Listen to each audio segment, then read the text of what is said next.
No Terceiro Reich, a ciência foi integrada ao sistema de poder como uma ferramenta funcional. Todo projeto devia responder a uma necessidade concreta do regime. Se não servia ao exército, à indústria ou ao controle social, era cancelado. As universidades foram reorganizadas para se adaptar aos objetivos do Estado. Os pesquisadores trabalhavam sob vigilância e campos de estudo que não ofereciam benefícios imediatos foram fechados. Os laboratórios, as empresas e os técnicos ficaram sob comando militar. Foram desenvolvidas armas, vacinas não provadas, veículos de combate e sistemas de vigilância. A produção foi mantida com mão de obra forçada, tirada dos campos. Muitos projetos usaram prisioneiros como sujeitos de teste. O conhecimento era aplicado de forma direta em tarefas de repressão, extermínio e exploração. A investigação deixou de ser livre. Foi absorvida por um sistema que só permitia o que podia ser usado para avançar, controlar ou eliminar. Até onde chegou realmente a ciência, quando deixou de responder à verdade e começou a servir à obediência.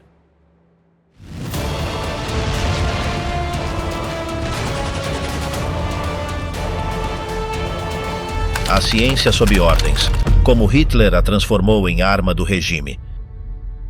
Desde cedo, Hitler viu a ciência como algo útil se servisse aos seus planos, e sem valor se não tivesse um uso prático imediato. Não lhe interessavam as ideias teóricas, e muito menos os cientistas que defendiam pensamentos complexos sem aplicação militar ou industrial. Em vez disso, preferia avanços tecnológicos que pudessem dar-lhe poder, vantagem em combate ou controle sobre a sociedade. Apesar de nunca ter entendido os fundamentos da física ou da química, Hitler tinha claro que a tecnologia podia fortalecer seu regime. Apoiou o desenvolvimento de armas, projetos de infraestrutura e novos métodos de vigilância, mas rejeitou o que chamava de intelectualismo, porque pensava que afastava a ciência de sua função real: servir ao Estado. Em muitos discursos, Hitler disse que não acreditava na ciência por si só a aceitava se ajudasse a fortalecer o corpo, melhorar a raça ou construir ferramentas úteis. Não confiava nos laboratórios onde se falava de teorias, mas sim em fábricas onde se produziam coisas concretas. Para ele, o valor de um cientista dependia de sua utilidade para o partido. Durante a ascensão do regime, Hitler foi se cercando de assessores técnicos. Alguns eram engenheiros, outros médicos ou especialistas em logística. Não lhes pedia opiniões científicas, mas sim resultados. Queria soluções rápidas, designs funcionais, projetos que servissem aos seus planos de expansão territorial ou limpeza social. Um dos aspectos mais marcados foi sua obsessão com a pureza racial aplicada à medicina. Ordenou que médicos e cientistas trabalhassem em métodos para eliminar o que chamava de vida indesejada, pessoas com doenças mentais, deficiências ou condições hereditárias. A medicina se tornou um instrumento de controle biológico. Hitler também impôs critérios ideológicos dentro do mundo acadêmico. As universidades foram limpas de judeus, comunistas e qualquer figura que não se encaixasse com o perfil do partido. As publicações científicas foram censuradas. Só podiam circular teorias que se alinhassem com a ideologia oficial, sem importar se eram certas ou não. Mesmo em áreas como a física, o regime criou sua própria versão ariana, ou seja, uma ciência sem influência judaica. Grandes nomes como Einstein foram descartados, não por seus erros, mas por sua origem. Apoiaram-se pesquisadores medíocres que se alinhavam com a política, embora suas teorias fossem fracas ou antiquadas. Enquanto isso, os avanços reais vinham de setores militares ou industriais. Empresas como IG Farben e Siemens colaboravam diretamente com o regime, fabricando desde produtos químicos até sistemas elétricos para campos de concentração. A ciência já não era independente, mas sim uma ferramenta do poder. Hitler acreditava que o verdadeiro talento estava em quem podia construir, não em quem pensava. Por isso apoiava engenheiros que faziam pontes, armas ou trens, e desprezava matemáticos que falavam de fórmulas sem utilidade imediata. Essa mentalidade marcou toda a política científica do regime. Não houve interesse em formar cientistas jovens.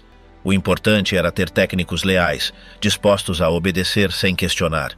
Muitos pesquisadores brilhantes escaparam do país antes que fosse tarde. Outros foram forçados a colaborar ou ficaram em silêncio para sobreviver. A investigação médica foi uma das áreas mais intervencionadas. Foram ordenados estudos sobre gêmeos, doenças contagiosas e efeitos da fome, usando prisioneiros como material de teste. Embora estes atos fossem brutais, justificavam-se como ciência aplicada à saúde do Estado. Hitler também impulsionou programas secretos, alguns relacionados com foguetes, outros com submarinos ou novas formas de energia, mas não o fazia por admiração à ciência, e sim pela esperança de encontrar uma arma que mudasse o rumo da guerra. Se algo não servia a esse fim, descartava. Ao longo de seu governo, Hitler usou a ciência como disfarce. Dizia que suas políticas tinham base médica, que suas decisões eram racionais, que suas campanhas de extermínio estavam justificadas por estudos sobre herança ou degeneração. Era uma forma de ocultar o crime sob palavras técnicas.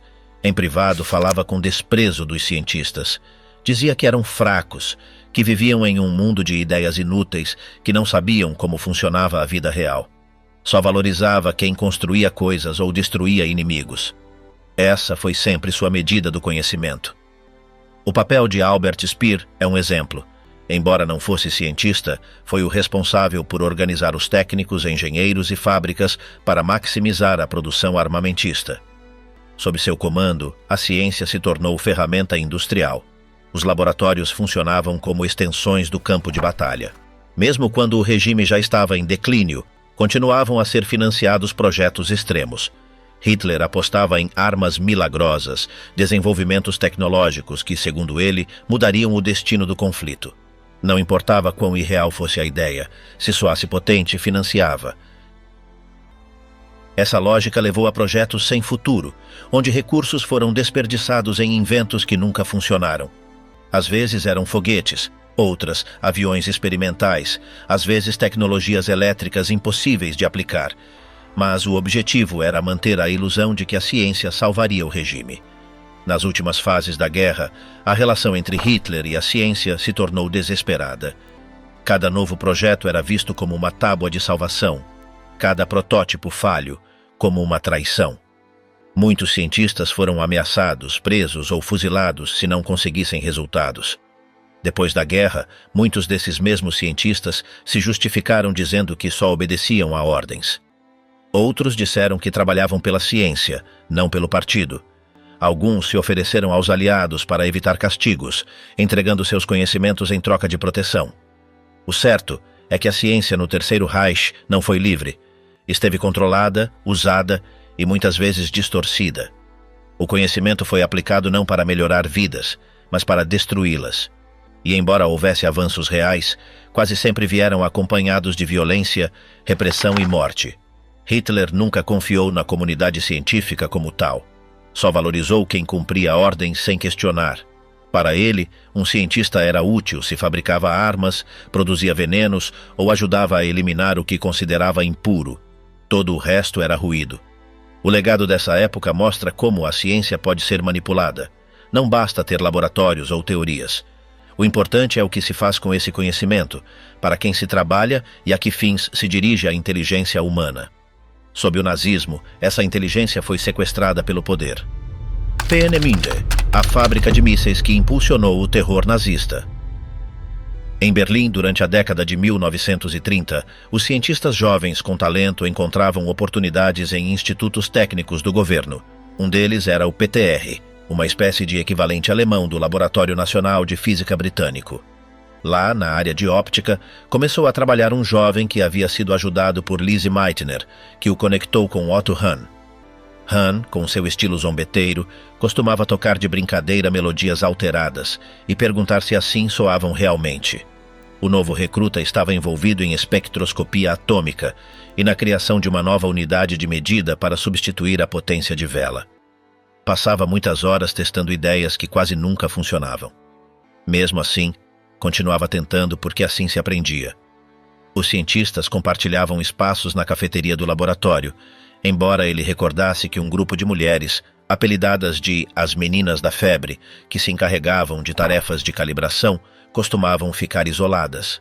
Embora houvesse uma proximidade física, o ambiente continuava hierárquico. Por esses anos, outro jovem cientista, Werner von Braun, já se destacava no campo da propulsão. Era ambicioso, sociável e sabia como se mover nos círculos do poder. Não só tinha conhecimentos técnicos, também entendia o que o regime buscava: armas que pudessem mudar a forma de fazer a guerra.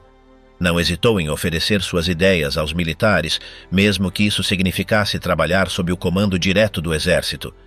Von Braun via os foguetes como o caminho para o futuro, não só militar, mas também para a exploração. Mas sua prioridade imediata foi demonstrar que esses mísseis podiam ser úteis na guerra que se preparava. Por isso aceitou colaborar com o programa do exército, que buscava alternativas aos tratados que limitavam o uso de artilharia pesada após a Primeira Guerra Mundial. Nesse contexto, o exército alemão desenvolveu um projeto de mísseis de longo alcance. O lugar escolhido para os testes foi Kummersdorf, ao sul de Berlim. Lá, uma equipe dirigida por Walter Dornberger começou a testar protótipos. Von Braun logo se juntou ao grupo e contribuiu com sua experiência em aerodinâmica e combustíveis. Os primeiros lançamentos foram rudimentares, mas promissores. Os militares queriam resultados concretos. Não estavam interessados em teorias, e sim em mísseis que pudessem voar a longas distâncias e com precisão. Von Braun, embora continuasse pensando no espaço, focou em dar-lhes o que pediam. Sua equipe trabalhou no A1, A2 e depois no A3, cada um mais avançado que o anterior. Os modelos tinham falhas, mas cada teste fornecia dados valiosos. Em 1936, a pressão aumentou. A Alemanha rearmava seu exército e os altos comandos queriam acelerar o desenvolvimento de mísseis. Buscava-se um lugar mais amplo, afastado e seguro para continuar com os experimentos. Assim nasceu Peenemünde, uma base secreta na costa do Mar Báltico. Para lá se mudou toda a equipe, com melhores instalações, mais recursos e controle direto do exército. Peenemünde se tornou o coração do programa de foguetes alemão. Tinha laboratórios, pistas de teste e pessoal técnico recrutado em todo o país. Von Braun dirigia o desenvolvimento técnico, enquanto Dornberger se encarregava da relação com os comandos militares. Ambos sabiam que o projeto tinha prioridade e que Hitler o via como um investimento estratégico. O objetivo era claro: criar um foguete capaz de transportar uma carga explosiva a mais de 300 quilômetros, superando qualquer defesa. Esse projeto foi o A4, mais tarde conhecido como V2. O V1, anterior, era um avião sem piloto, propulsionado por motor a reação. O V2, em contrapartida, era um míssil balístico, o primeiro de seu tipo. Seu desenvolvimento combinou conhecimentos de física, engenharia e matemática. Para fabricar essas armas em grande escala, era necessária uma indústria paralela. Foram assinados acordos com empresas como Siemens e Telefunken, que forneceriam componentes. Outras, como IG Farben, proporcionariam combustíveis e materiais. O projeto exigia precisão absoluta. Qualquer erro nos cálculos podia significar a perda do foguete, ou pior, um acidente fatal. À medida que o V2 se aproximava de sua fase final, a guerra já havia começado. Hitler mostrou interesse direto na arma, crendo que poderia mudar o rumo do conflito. Em uma visita a Peenemünde, ficou impressionado com os protótipos. Deu sua aprovação para aumentar o orçamento e acelerar a produção. A partir de então, o projeto ficou sob supervisão das SS, com Himmler a par de cada avanço. Mas também houve problemas. O V2 requeria materiais escassos, pessoal capacitado e condições técnicas difíceis de conseguir em meio à guerra. Além disso, os testes continuavam dando resultados mistos. Embora alguns lançamentos funcionassem, outros falhavam. Von Braun e sua equipe sabiam que o sucesso completo ainda estava longe.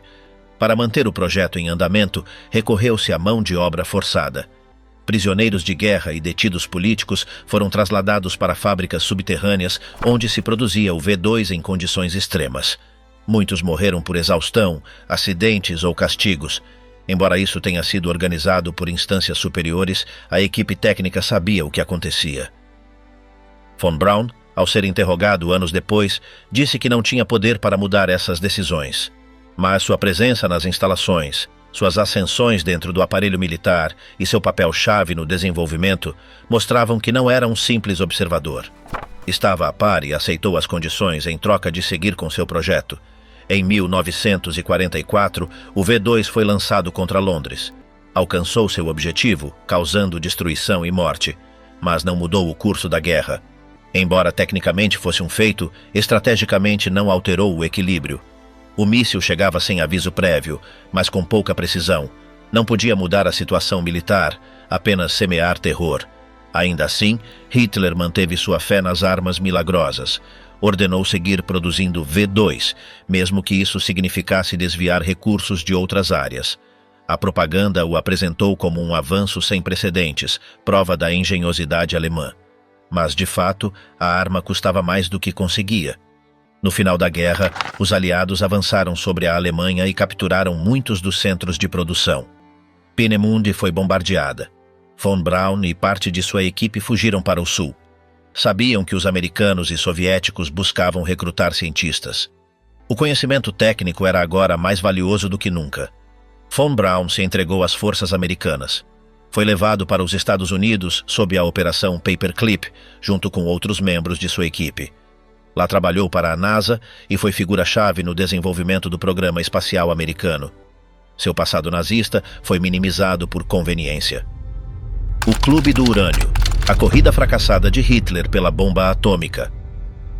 A ciência que levou às primeiras armas nucleares começou como um trabalho básico de laboratório, cheio de emoção e ritmo frenético. Alguns dos pesquisadores não tinham ideia de aonde seu trabalho os levaria. Outros, em meio ao regime de Hitler, já viam o risco desde o início. O que aconteceu após a descoberta da fissão formou um episódio central no sucesso dos Estados Unidos e do Reino Unido em construir a primeira arma de destruição em massa e no fracasso da Alemanha em consegui-la. Esta história mostra como agiam os cientistas sob pressão, queriam ser os primeiros, evitavam compartilhar feitos e esquivavam responsabilidades. Na primavera de 1933, enquanto centenas de cientistas eram expulsos de universidades e institutos na Alemanha, Otto Hahn e Lise Meitner trabalhavam em Berlim em um laboratório do Instituto Kaiser Wilhelm. Meitner era austríaca e judia, embora tivesse se convertido ao protestantismo. Já nesse momento tinha problemas para manter seu posto. Era a única mulher física na Alemanha com esse nível, mas não podia publicar sem Hahn como coautor. Hahn, em contrapartida, podia assinar sozinho.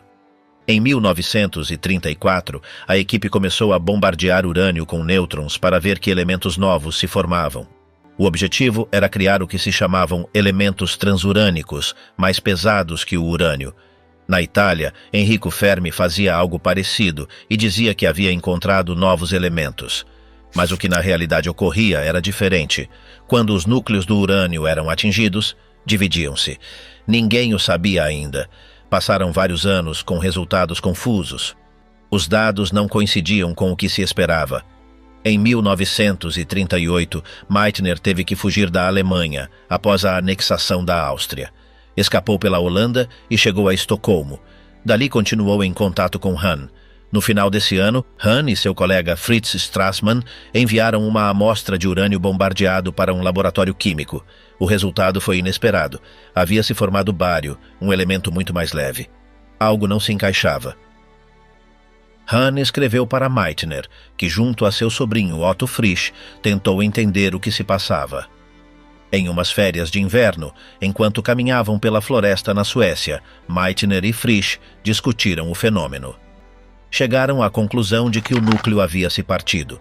Usaram o termo fissão, tomado da biologia, para explicar essa ruptura. Frisch foi quem o escreveu em uma carta enviada a Niels Bohr. Bohr, ao lê-la, deu-se conta do que significava. Partiu de imediato para os Estados Unidos, onde a descoberta causou um grande impacto. Entendeu-se que, se um núcleo se dividia, liberava uma enorme quantidade de energia.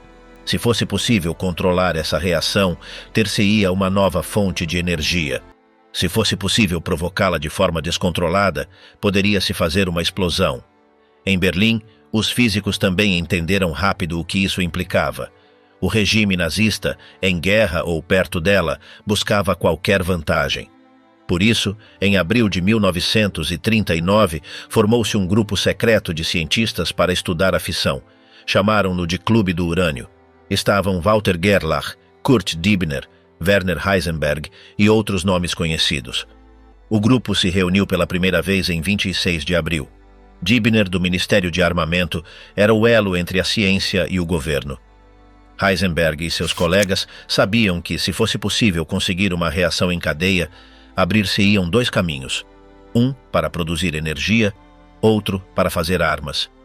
Em junho, Heisenberg entregou um relatório secreto onde explicava os princípios de uma bomba nuclear. Disse que, se fosse alcançada uma massa crítica de urânio enriquecido, poder-se-ia provocar uma explosão. Mas havia obstáculos técnicos enormes. Primeiro, separar o isótopo urânio-235, o único útil para uma bomba, do mais comum, urânio-238. Segundo, manter a reação em cadeia sem que se detivesse. Terceiro, fabricar essa massa em quantidade suficiente. Heisenberg escreveu que isso levaria anos e requereria recursos que a Alemanha, em guerra, dificilmente poderia dedicar. Ainda assim, o trabalho continuou. Buscou-se construir um piloto de reator. Tentou-se usar grafite como moderador, mas as primeiras tentativas falharam. Depois escolheu-se a água pesada. A Alemanha tinha acesso a uma planta na Noruega que a produzia. Isso reforçou o interesse do regime. Em paralelo, estudou-se se o plutônio, um elemento que não existia na natureza, mas que se formava dentro do reator, podia ser usado como explosivo. Essa via, no entanto, também necessitava de reatores funcionais. E os reatores não funcionavam. Os nêutrons eram absorvidos pelos materiais usados e não se alcançava a massa crítica. Enquanto isso, nos Estados Unidos, com o apoio do Reino Unido, lançava-se o Projeto Manhattan. Contavam com milhares de trabalhadores, orçamento quase ilimitado e coordenação entre universidades, empresas e militares. Na Alemanha, em contrapartida, o Clube do Urânio não conseguiu decolar. Não havia uma direção central clara, nem apoio prioritário. O exército alemão, em um momento, decidiu que o projeto não daria frutos em tempo útil. Por isso, o trasladou do Ministério de Armamento para o Escritório de Investigações do Reich. Passou de ser uma prioridade militar para um projeto mais de investigação. Isso marcou o início do estancamento. Os cientistas alemães seguiram trabalhando, mas sem pressão real. Não eram obrigados a entregar resultados. Tinham recursos limitados, mas suficiente liberdade para seguir com suas ideias. Alguns pensavam que, se conseguissem fazer um reator, poderiam justificar seu trabalho perante o regime. Em 1941, Heisenberg viajou a Copenhague e se reuniu com Niels Bohr. Não está claro o que lhe disse. Alguns creem que quis adverti-lo sobre os riscos. Outros pensam que buscava saber o que faziam os aliados. O certo é que essa reunião marcou um ponto-chave. Bohr ficou inquieto. Mais tarde, fugiu para os Estados Unidos e se somou ao Projeto Manhattan. Na Alemanha, o projeto seguiu com altos e baixos. Em Leipzig, uma tentativa de reator terminou em explosão. Em Berlim, outro experimento não alcançou a massa crítica. Trasladaram-se partes da equipe para zonas rurais para protegê-lo dos bombardeios, mas a guerra já ia mal para a Alemanha. A prioridade era manter a frente, não construir armas que talvez funcionariam em anos. Quando os aliados avançavam, os cientistas trataram de ocultar seu trabalho. Muitos destruíram documentos ou os enterraram. Outros os guardaram para entregá-los se fossem capturados. Em abril de 1945, soldados americanos encontraram um reator incompleto em Haigerloch. Estava mal protegido, sem resultados reais. Não havia bomba, nem perto. Depois da guerra, os físicos alemães foram levados para uma casa vigiada na Inglaterra. Lá, sem saber que eram gravados, conversaram entre eles. Surpreenderam-se ao saber de Hiroshima. Alguns se mostraram aliviados de não terem sido os primeiros. Outros lamentaram ter falhado, mas todos coincidiam em que com mais recursos teriam conseguido. Tanques, canhões e aviões. A engenharia bélica. Durante os primeiros anos do conflito, o exército alemão mostrou uma combinação efetiva de ciência aplicada, engenharia moderna e estratégias militares precisas. O resultado foi a tática conhecida como Guerra Relâmpago, que permitia avançar com rapidez sobre territórios inimigos antes que pudessem organizar uma defesa. Esta tática se baseava em veículos blindados velozes, aviões de ataque coordenados e comunicações em tempo real entre divisões móveis. Os tanques alemães desse período eram produto de uma evolução constante iniciada após a Primeira Guerra Mundial. Embora o Tratado de Versalhes proibisse sua fabricação, os engenheiros alemães colaboraram em segredo com empresas estrangeiras para seguir desenvolvendo-os. Quando o Partido Nazista tomou o poder, os designs estavam prontos para entrar em produção. Modelos como o Panzer III e Panzer IV foram fundamentais nas primeiras campanhas, graças à sua manobrabilidade, potência de fogo e resistência. À medida que a guerra avançava, foram lançadas versões mais pesadas, como o Tigre e o Pater. Estes tanques se destacavam por sua blindagem grossa e sua capacidade de destruir objetivos inimigos a longa distância. No entanto, também requeriam muito combustível, peças de reposição específicas e tripulações altamente treinadas. Embora fossem temidos por sua potência, não podiam ser fabricados em quantidades suficientes para substituir as perdas constantes. No fronte oriental, os soviéticos implantaram o T-34, que combinava velocidade, blindagem inclinada e facilidade de produção. A resposta alemã foi reforçar ainda mais seus tanques, mas isso implicava aumentar seu peso e complexidade. Com o tempo, isso afetou a capacidade logística da Alemanha, já que seus tanques pesados necessitavam de pontes reforçadas, reboques especiais e motores mais potentes. A artilharia também foi uma parte essencial do avanço alemão. Foram usados canhões de campanha, obuses e peças antitanque em todas as linhas do fronte. Uma das armas mais emblemáticas foi o canhão de 88 mm, originalmente desenhado como antiaéreo, mas que demonstrou ser altamente eficaz contra tanques inimigos. Sua capacidade para perfurar blindagem o converteu em um recurso-chave durante as batalhas no deserto e na Rússia. Além das armas convencionais, o regime impulsionou a criação de sistemas mais ambiciosos. O canhão Gustav, também conhecido como Dora, foi uma arma gigantesca construída por Krupp. Media quase 50 metros e disparava projéteis de 7 toneladas. Eram necessárias semanas para montá-lo e operá-lo. Só podia ser usado em condições controladas e requeria milhares de soldados para seu transporte e proteção. Foi empregado no cerco de Sebastopol, mas seu impacto militar foi limitado devido à sua lentidão e vulnerabilidade. Enquanto isso, as armas pequenas também evoluíam. O exército alemão introduziu o primeiro fuzil automático moderno, o Sturmgewehr 44. Esta arma combinava a potência de uma metralhadora com o manuseio de um fuzil padrão. Sua munição de médio alcance e sua cadência de disparo a tornavam ideal para o combate urbano. Embora tenha influenciado designs posteriores como o AK-47, sua produção massiva foi tardia e não mudou o rumo da guerra. Os engenheiros alemães também trabalharam em minas terrestres, granadas de mão, lança-chamas e outros equipamentos portáteis. Cada novo design era testado no front e ajustado conforme os resultados. No entanto, o ritmo da guerra superava a capacidade de adaptação. Muitos inventos não chegavam a tempo ou eram muito custosos para fabricá-los em grande escala. No campo aéreo, a Luftwaffe implantou caças e bombardeiros com tecnologia avançada. O Messerschmitt Bf-109 foi o caça principal nas primeiras etapas. Mais tarde surgiram modelos como o Focke-Wulf 190, com melhor armamento e manobrabilidade. Também foram desenvolvidos bombardeiros pesados, embora nunca com a mesma capacidade que os aliados. Próximo ao fim do conflito, a Alemanha introduziu o primeiro avião a reação operacional, o Messerschmitt Me-262.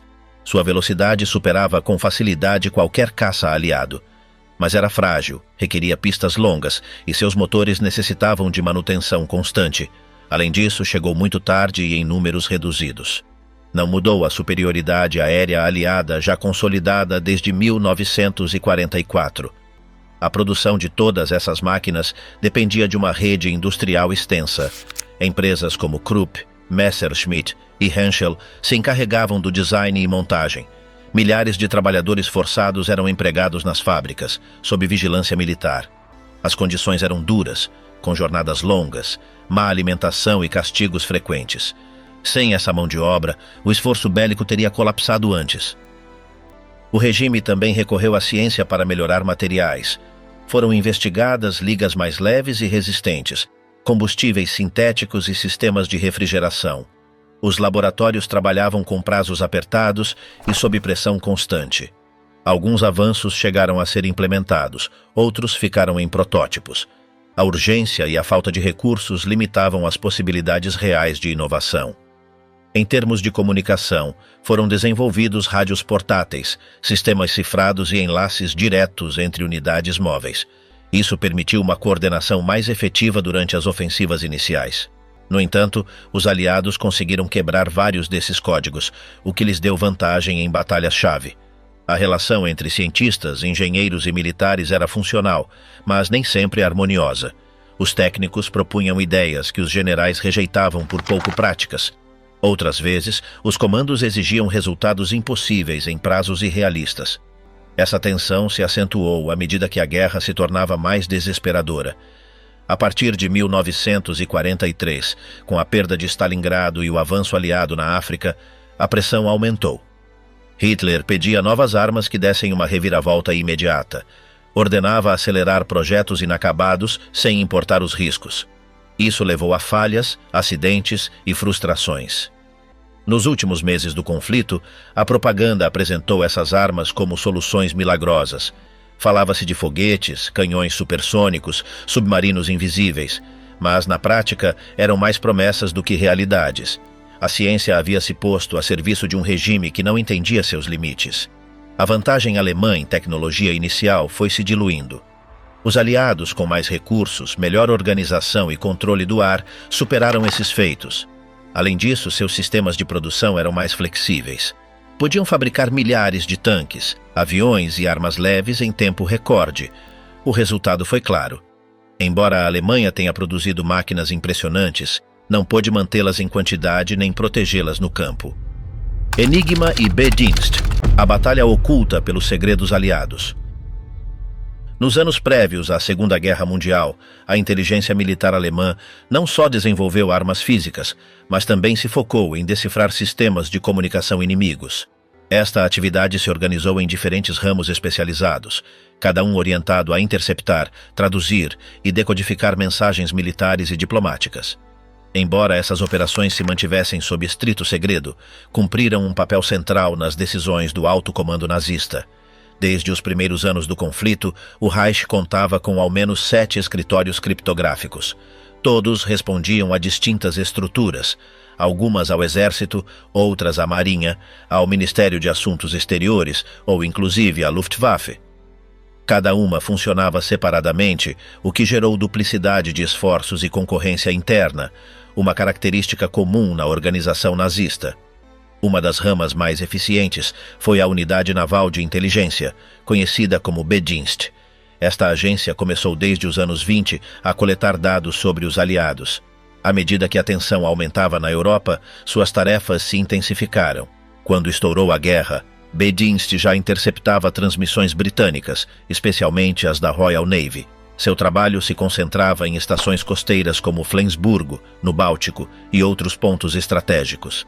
Esta agência logrou avanços significativos antes que muitos de seus pares, inclusive conseguindo entender parcialmente os códigos britânicos de comboios marítimos.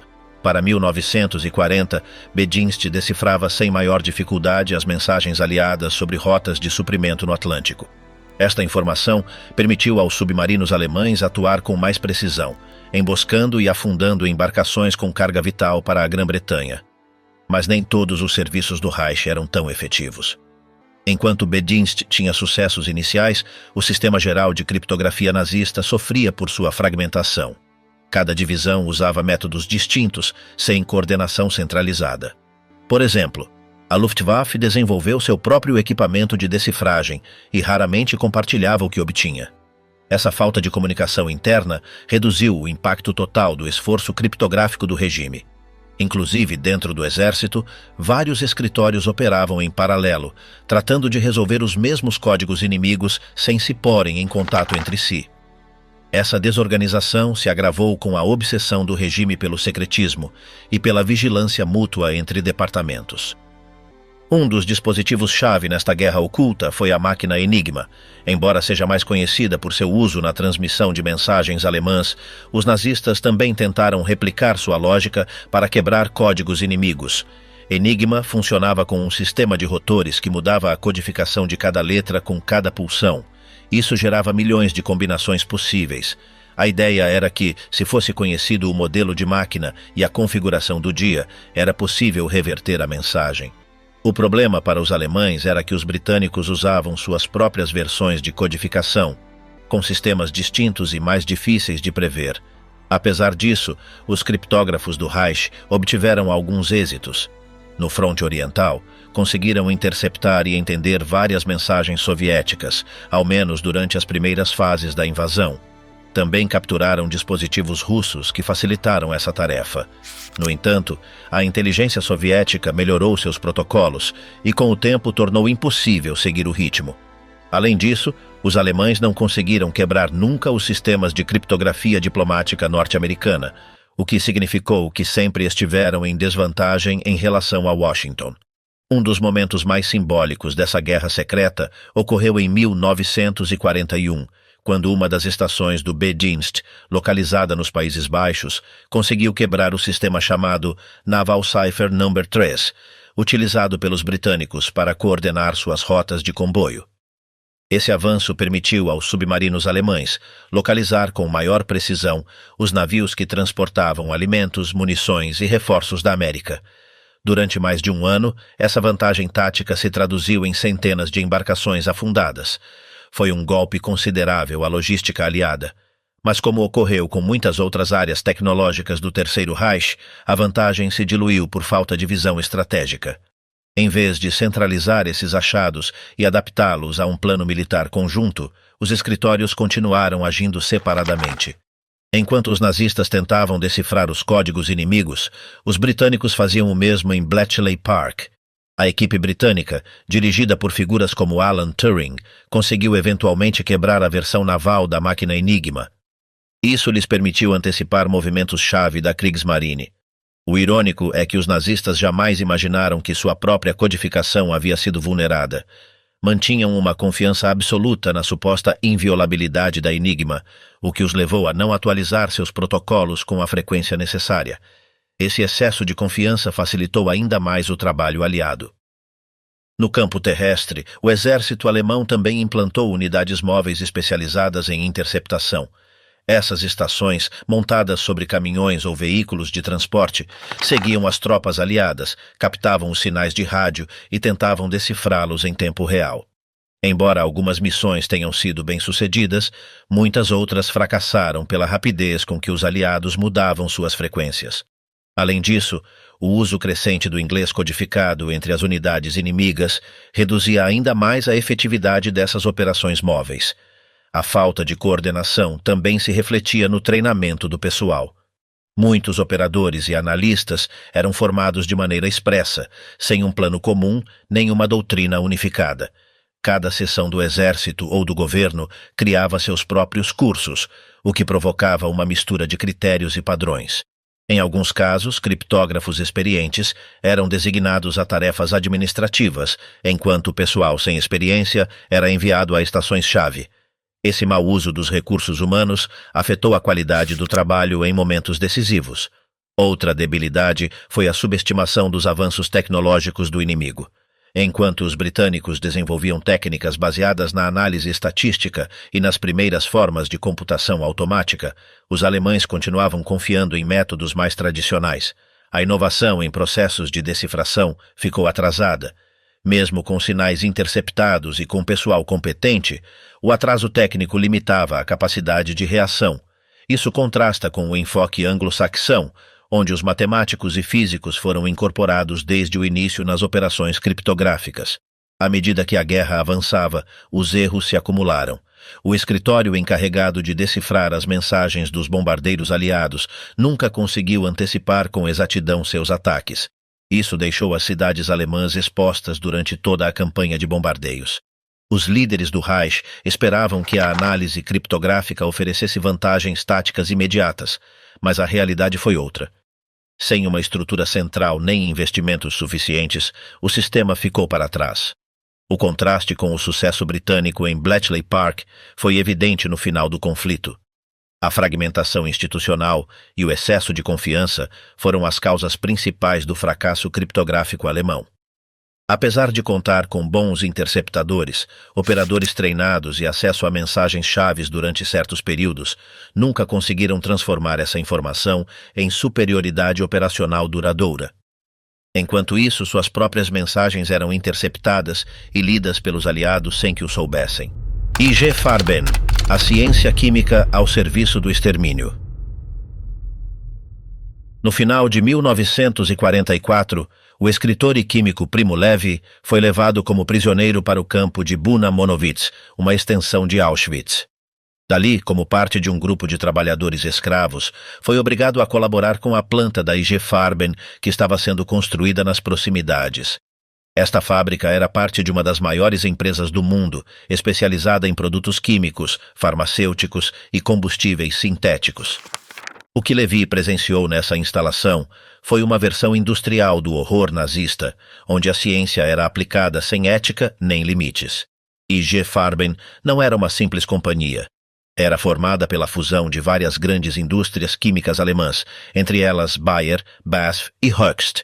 Desde os anos 20, havia desenvolvido tecnologias-chave para a produção de corantes, medicamentos, pesticidas e combustíveis. Durante o regime nazista, seus vínculos com o governo se tornaram cada vez mais estreitos. Não só se beneficiavam de contratos estatais, mas também participaram diretamente no planejamento de projetos estratégicos. Em Buna, IG Farben ergueu uma enorme planta para produzir borracha sintética, conhecida como Buna, e também combustíveis artificiais. A empresa escolheu o lugar pela proximidade da ferrovia e pela disponibilidade de mão de obra gratuita. Os prisioneiros do campo de concentração. Milhares de pessoas foram obrigadas a trabalhar em condições desumanas, sem salário, alimentação mínima e vigilância constante das SS. Os cientistas da IG Farben sabiam que os trabalhadores morriam por exaustão, doenças ou castigos. Mesmo assim, o projeto continuou. Não se tratava de uma decisão isolada de um diretor, mas de uma estrutura completa na qual engenheiros, técnicos e responsáveis de laboratório colaboravam ativamente com o aparato de repressão. O objetivo era manter a produção a qualquer preço. Além da exploração laboral, a IG Farben forneceu produtos químicos utilizados nos campos. O mais conhecido foi o Zyklon B, um pesticida convertido em gás letal para as câmaras de extermínio. Embora originalmente tivesse sido fabricado por outra empresa, a Degesch, a IG Farben, tinha participação acionária e conhecimento direto de sua aplicação final. Vários de seus empregados estiveram implicados na distribuição do produto para Auschwitz e outros campos. Depois da guerra, as autoridades aliadas identificaram 24 altos funcionários da IG Farben como responsáveis por crimes. Foram levados a julgamento em Nuremberg em um processo específico, separado do julgamento principal contra os líderes nazistas. Entre os acusados, havia diretores de produção, economistas, engenheiros e químicos. Todos sabiam o que ocorria nos campos. Alguns, inclusive, haviam visitado as instalações. Durante o julgamento, foram documentadas reuniões internas onde se falava abertamente do uso de prisioneiros. Discutia-se seu custo, seu rendimento e a necessidade de substituí-los por novos detidos quando não podiam seguir trabalhando. As atas mostravam como se planejavam pedidos de reclusos como se fossem mercadoria. Não havia linguagem técnica que ocultasse a brutalidade. Os acusados tentaram defender-se dizendo que não tomavam decisões políticas. Alegaram que eram técnicos, que só executavam ordens ou que não sabiam os detalhes do que se passava nos campos. Mas as provas mostraram o contrário.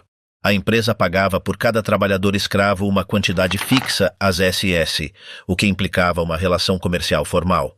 Além disso, vários dos acusados assinaram contratos com pleno conhecimento da situação. Um dos acusados mais conhecidos foi Fritz Termier, responsável pelos planos de expansão industrial da IG Farben.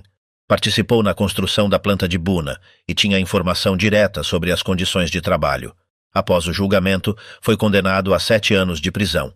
No entanto, foi liberado antes de cumprir a pena completa e, anos depois, voltou a ocupar cargos importantes na indústria farmacêutica. O caso da IG Farben marcou um ponto-chave na história da responsabilidade científica. Mostrou como uma empresa baseada na investigação e na inovação podia converter-se em colaboradora direta de um sistema criminoso. Não se tratava de ciência aplicada com fins militares, como no caso das bombas. Era ciência a serviço do extermínio, do abuso laboral e do benefício econômico. Além disso, a IG Farben participou em experimentos médicos realizados nos campos. Foram testados fármacos, vacinas e tratamentos em prisioneiros sem consentimento. Os dados eram recolhidos por médicos vinculados à empresa e depois usados para ajustar fórmulas ou lançar novos produtos. Em alguns casos, os efeitos eram dolorosos, irreversíveis ou letais. Mesmo assim, os relatórios eram conservados e compartilhados entre departamentos. Em Auschwitz, os químicos da empresa tinham seus próprios laboratórios. Dali supervisionavam a qualidade dos produtos, faziam testes de resistência e avaliavam os efeitos de certos compostos. Colaboravam com as SS, não apenas como provedores, mas como sócios técnicos. A ciência não era uma ferramenta neutra, era parte do sistema de controle e destruição.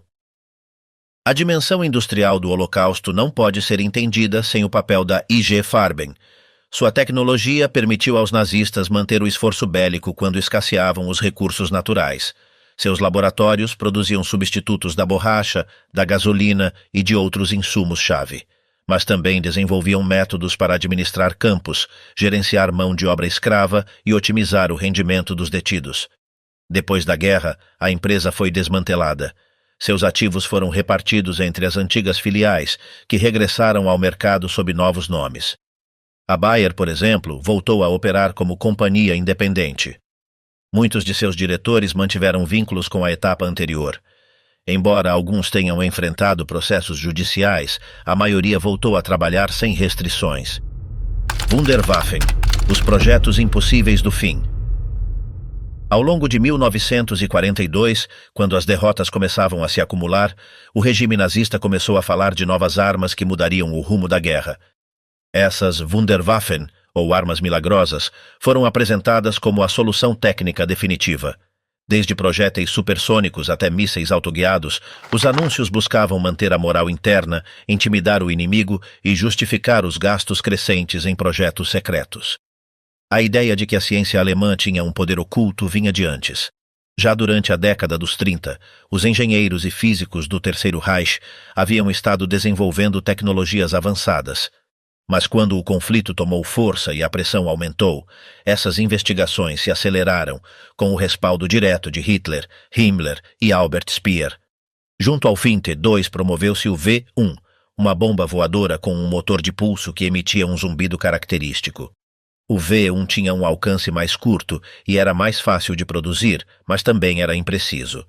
Frequentemente se desviava ou caía antes de chegar ao seu objetivo. Os aliados desenvolveram técnicas para derrubá-lo em voo ou sabotar suas rampas de lançamento. Além desses mísseis, foram desenvolvidos outros projetos menos conhecidos. Um foi o canhão V-3, projetado para disparar projéteis a grande distância, mediante uma série de cargas explosivas colocadas ao longo do tubo. A ideia era bombardear Londres da França sem necessidade de foguetes.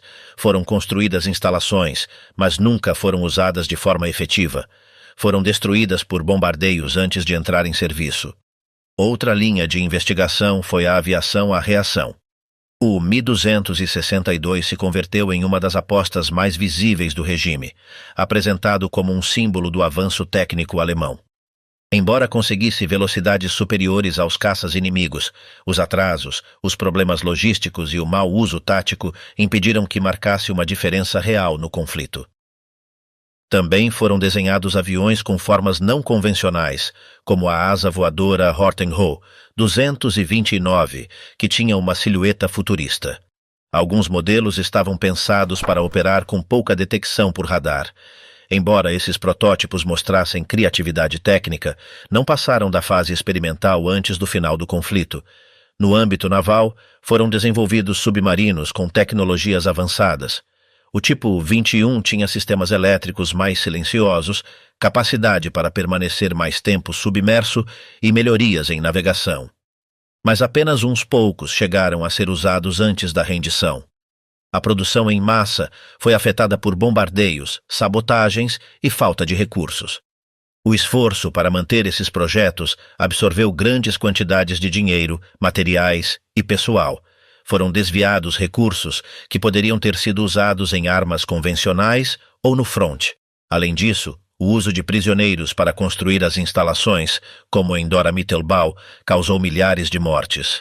Os túneis escavados à mão sob vigilância constante serviam como fábricas ocultas, mas as condições eram brutais. A propaganda nazista exagerou o potencial dessas armas. Em periódicos, discursos e boletins internos, afirmava-se que estavam para lançar mísseis intercontinentais, raios de energia e bombas que fariam tremer os aliados. Mas, na realidade, muitas dessas ideias eram esboços sem respaldo técnico suficiente. Uma proposta foi o míssil A9A10, um foguete de 2 etapas que, em teoria, podia alcançar os Estados Unidos. Foi desenhado no papel, mas nunca passou de maquetes. Outro projeto foi um avião suborbital que decolaria com foguetes e depois planaria em grande altitude para lançar sua carga. Também ficou em fase de testes iniciais. Em alguns casos, as ideias beiravam a fantasia. Falava-se de bombas sísmicas, armas de som, projetores solares de satélites e até canhões eletromagnéticos. Embora algumas dessas propostas tivessem certa base física, não havia meios reais para desenvolvê-las. No entanto, orçamentos eram autorizados e equipes eram designadas, como se fossem realizáveis em questão de meses. Parte do problema era o desespero. À medida que a Alemanha perdia terreno, buscavam-se soluções rápidas. Hitler acreditava que uma única invenção poderia reverter tudo. Exigia resultados imediatos, o que gerava pressão constante sobre os engenheiros. Alguns ocultavam os atrasos, outros prometiam o impossível. A atmosfera técnica tornou-se caótica. Em paralelo, os aliados analisavam cada rastro de informação. As missões de inteligência buscavam plantas, protótipos e cientistas. Infiltravam-se em fábricas, interceptavam mensagens e espionavam instalações. O temor de uma superarma nazista era real, embora muitas vezes exagerado. Isso justificou operações como Alsos, dedicada a assegurar tecnologia antes que os soviéticos. Quando os aliados entraram na Alemanha, encontraram vários desses projetos incompletos. Em zonas como Nordhausen, capturaram equipamentos e modelos experimentais. Também apreenderam documentos técnicos que depois seriam úteis para seus próprios programas militares e espaciais. Os cientistas alemães mais destacados foram detidos ou recrutados. Sua experiência com foguetes tornou-se a base do desenvolvimento espacial americano. Na União Soviética, algo similar ocorreu. Técnicos e materiais foram transferidos para reforçar seu programa militar. Apesar de todo o investimento, as armas milagrosas não mudaram o resultado da guerra. Chegaram tarde, em números pequenos e com falhas técnicas. O verdadeiro poder dos aliados foi sua capacidade industrial, sua superioridade aérea e seu controle logístico. A ciência nazista mostrou engenhosidade, mas foi mal dirigida e mal utilizada. Operação Alsos e Paperclip, o saque tecnológico, após a queda do Reich. Enquanto a guerra na Europa chegava ao fim, as potências aliadas aceleraram uma operação silenciosa: capturar toda a tecnologia, os laboratórios e o pessoal técnico do regime nazista antes que caíssem em mãos soviéticas. Estados Unidos, Reino Unido e a URSS entenderam que a verdadeira riqueza do Terceiro Reich não estava apenas em fábricas e armas, mas também em cérebros, patentes e arquivos. Em abril de 1945, o exército estadunidense lançou a Operação Alsos. Sua missão era localizar, proteger e trasladar materiais nucleares, laboratórios, cientistas e documentos técnicos. Parte da equipe era formada por oficiais cientistas. Eles seguiam atrás do front, entrando em cidades tomadas, interrogando pesquisadores e esvaziando edifícios antes que outros comandos. Não buscavam apenas o projeto atômico, queriam tudo que tivesse valor militar ou industrial. Simultaneamente, o Reino Unido organizou operações similares. Tinham listas de pesquisadores, plantas, universidades e empresas. Cada região que caía em mãos britânicas era revisada por técnicos.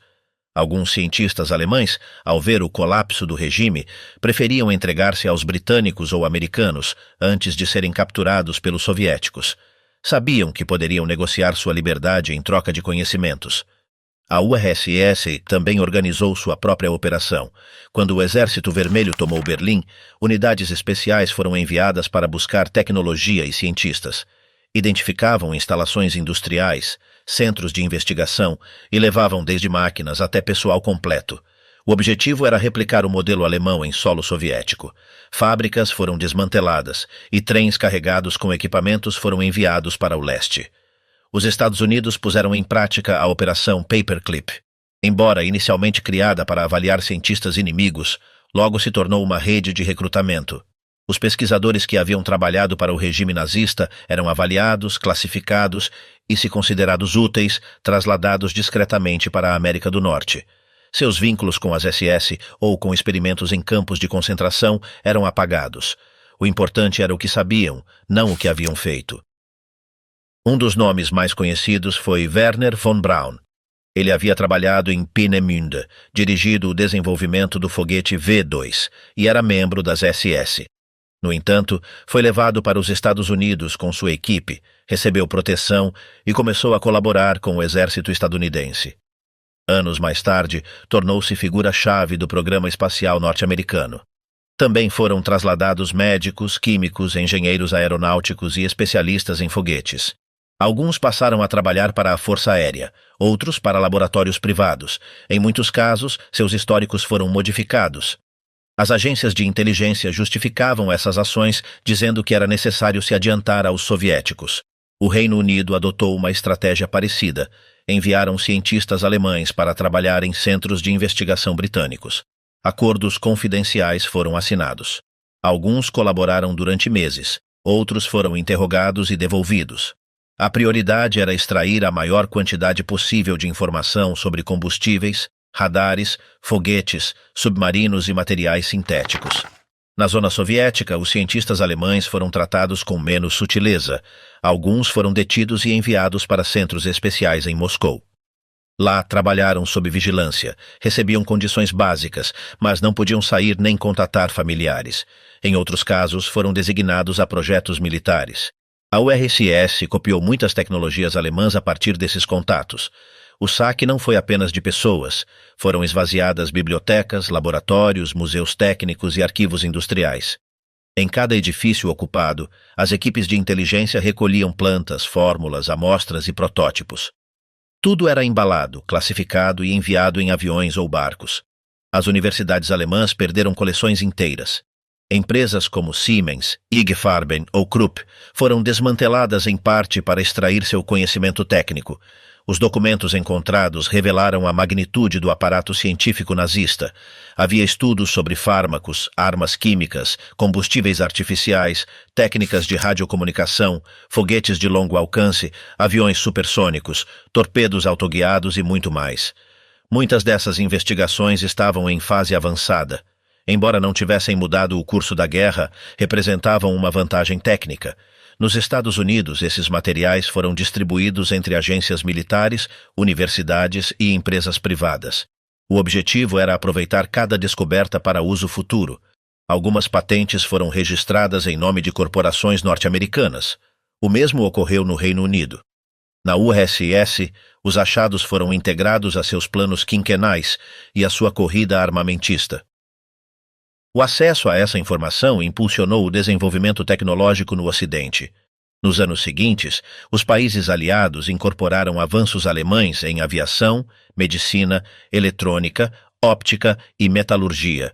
Criou-se um efeito acumulativo.